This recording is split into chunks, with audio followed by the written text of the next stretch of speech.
Welcome back, everyone. We're the Pleb Underground.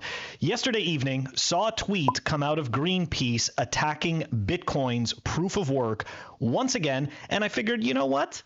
Let's do a little expose as to who is behind Greenpeace and why are they attacking Bitcoin.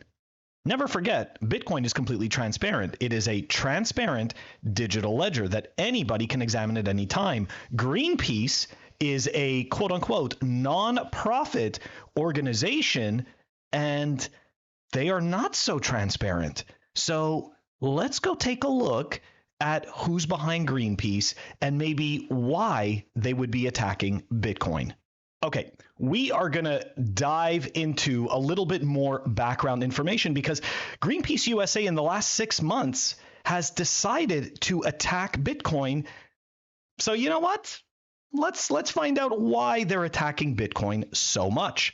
All right, let's dive into this tweet from Greenpeace USA. Fact: Bitcoin mining is driving millions of tons of new global warming pollution in the U.S. Myth: burning waste methane can green Bitcoin. Reality: burning waste gas does nothing to reduce fossil fuel consumption and is even keeping old gas wells open. Okay, so look, we've already debunked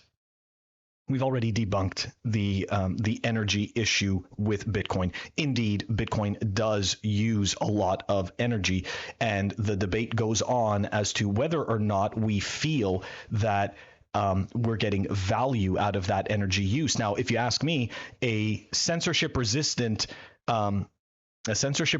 ledger that the government cannot tamper with or freeze our funds. I think that that's incredibly important, considering we've been victims of incredible fiscal incompetence by the government and the central bankers. So to me, every penny that we spent to secure this ledger is absolutely worth it. Anyways, I digress. This clip is not about fighting that battle. Instead, we're going to dive into who Greenpeace is and where it comes from. Okay, we're going to start with this piece out of influencewatch.org. Here we go. Like most environmental organizations, Greenpeace supports legislation that would lead to cleaner air and water. It is also opposed to the use of readily available fossil fuels such as oil and natural gas. It opposes zero emission. That's right, it opposes zero-emission nuclear energy. The organization is also opposed to expanding food production and nutrition by the use of genetic technology. Finally, it's opposed to deforestation and has set a goal of zero deforestation by 2020. So let's not plant new trees.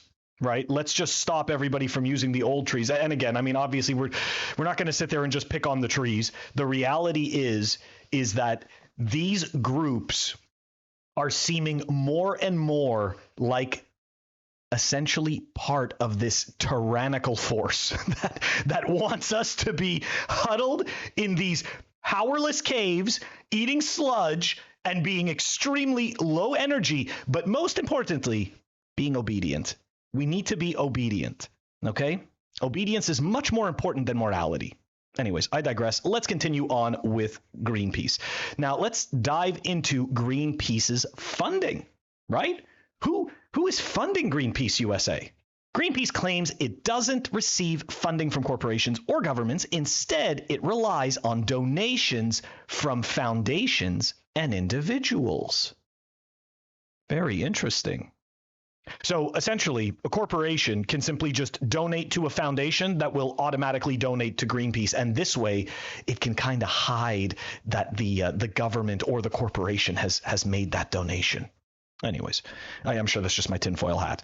Among the donors to Greenpeace are major progressive foundations, such as the Tides Foundation, which has donated at least $250,000 to the group. Now, before we continue on, I just want to say, so I'm originally Canadian, and I couldn't give a shit about the political process. I don't care about the left. I don't care about the right. I don't care about, in Canada, liberals, conservatives, the PQ, all of these ridiculous parties.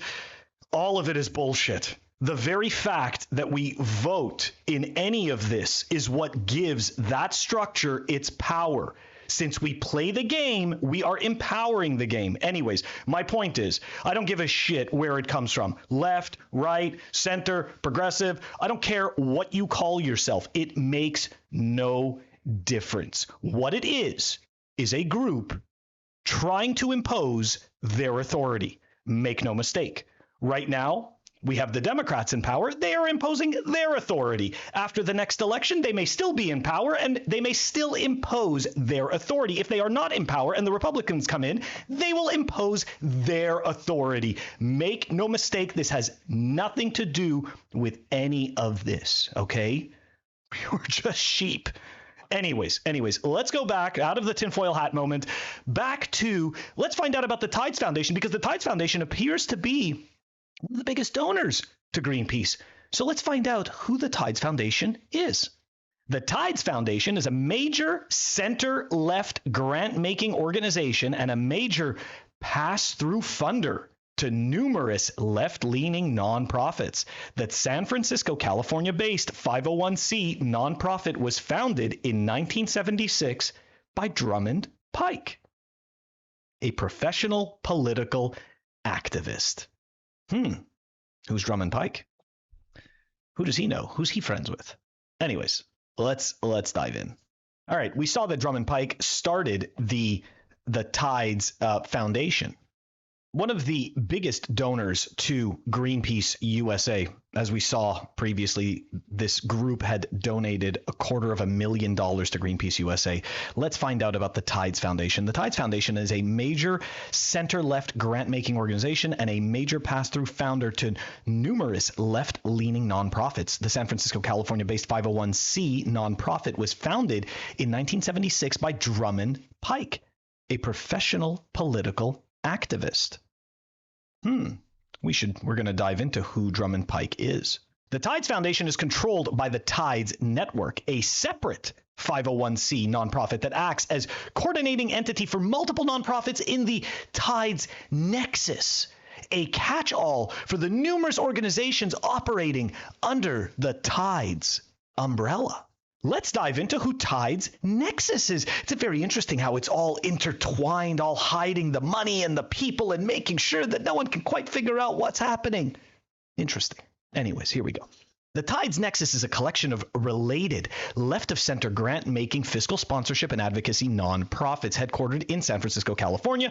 The system originated in 1976 when liberal political activist, here's that name again, Drummond Pike, joined with Jane Lehman, Harris to the Reynolds family tobacco fortune to form the Tides Foundation. All right, so let's just summarize here. We've got clearly somebody who's never worked a day in their life, Drummond Pike, right? Professional student, then becomes a political activist and a philanthropist. I mean, not to be a dick, but at the end of the day, these people have never actually earned a dollar on their own. They have no idea what it's like to provide any value for money. Anyways, and he joined up with Jane Lehman, the Harris to the Reynolds family tobacco fortune. Literally, these people made money off of everyone poisoning themselves. So anyways, it doesn't matter. It makes no difference, right? Who cares? Doesn't matter. It's just money, incentives, doesn't matter. All right, let's continue. The Tides Foundation pioneered fiscal sponsorship, a process in which a sponsor organization is paid to act as an umbrella under which new center-left political groups may fundraise and operate prior to achieving recognition of tax-exempt status. The Tides Foundation has also become a major pass-through funder on the left, thanks in large part to its use of donor-advised funds. The Tides Nexus has been described as an organization that, this is the key right here, people. This is some good signal. The Tides Nexus has been described as an organization that washes away the paper trail between its grants and the original donor. Wow. That's anyways, I swear to, I mean, we live in such a mindfuck clown world. It's pathetic. And it is so sad that we're so easily influenced by fucking money. It's so pathetic. And I'm including myself in this, right? I'm a human too. It's not like I'm sitting there saying everyone else is pathetic. No, we're all pathetic. This is sad. This is sad. We're willing to do terrible shit to people for money all the time. That's how pathetic we are, and this needs to change. And believe it or not, Bitcoin does fix this. Anyways, let's continue on. We're going to do a little bit more of a deep dive about Drummond Pike. So, Drummond McGavin Pike, born October 11th, 1948, an American philanthropist and progressive political activist.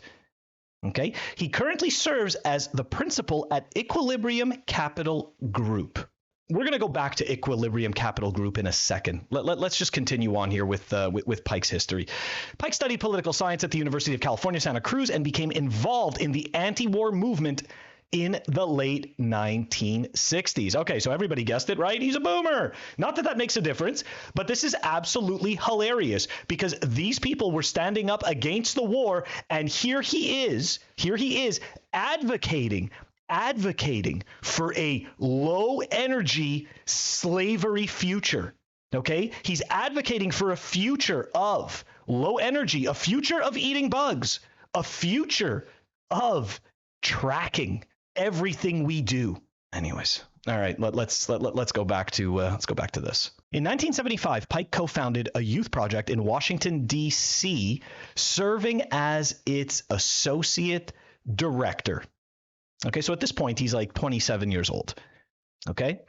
Pike was among the original founders of Working Assets, a San Francisco-based telecommunications company dedicated to progressive philanthropy and political activism. All right, guys, I come from a telemarketing background. Okay, I come from a telemarketing background. So what he did was set up a call center to harass people for money. Okay, let's just be clear. That's what that shit is. Okay, let's continue. What a fucking joke. Okay, 1996. Pike established the Tides Center, an offshoot of the Tides Foundation. Pike then founded groundspring.org in 1996, which was, again, e-grants, which was bought over by the Network for Good. 2002, Pike became the founding chairman of Tides Canada Foundation, a parallel organization to the Tides Foundation. This guy just goes around, sets up the same company, the same organization, the same foundation, all these different places, makes himself the president. Anyway, sorry, the chairman, the founding chairman. Anyways, let's continue on. Pike along, this is the signal in all of this. Pike along with George Soros and other Democracy Alliance members, John R. Hunting, Paul Rudd, Pat Stryker, Nicholas Hanauer, ex-Clinton administration official Rob Stein, Gail Furman, real estate developer Robert Bowditch, Pioneer Hybrid International Hair and congressional candidate, that is long, Scott Wallace, Susie Tompkins Buell, real estate developer Albert Doskin, and Taco Bell Hair Rob McKay funded the Secretary of State Project, an American nonprofit, 527 Political Action Committee focused on electing reform-minded progressive secretaries of state in the battleground states. So again, it's just more funding the progressives who typically oversee the election process. Okay. So we're done with the piece of this. We can clearly see Drummond Pike has literally spent his entire professional life never earning a dime for any value created. He has literally just spent his time soliciting funds from people who really, really should just be hanging on to their own money to create their own future. I digress. Anybody can do whatever they want with their money. That is their business. But we're going to go back to this Equilibrium Capital Group, right? Because he currently serves as principal to the Equilibrium Capital Group. What a surprise. Equilibrium is a leading sustainability-driven asset management firm that develops sustainable finance and, here we go, active ESG strategies in sustainable food and agriculture and carbon transition infrastructure. That's right, people. That's right. Greenpeace is nothing but a fucking mouthpiece for the ESG narrative, which we already knew. All of these organizations, interestingly, tie back to George Soros. Now, again, I don't really care about him personally. It has nothing to do with him personally. What it has to do with is the organizations that they fund and what these organizations do to us in reality. Because at the end of the day, all that ever ends up happening is we get tracked, we pay more taxes, the problems don't get fixed, we all become poorer, and the elite end up owning more of this planet. Fuck Greenpeace. Fuck their attack on Bitcoin. They're done.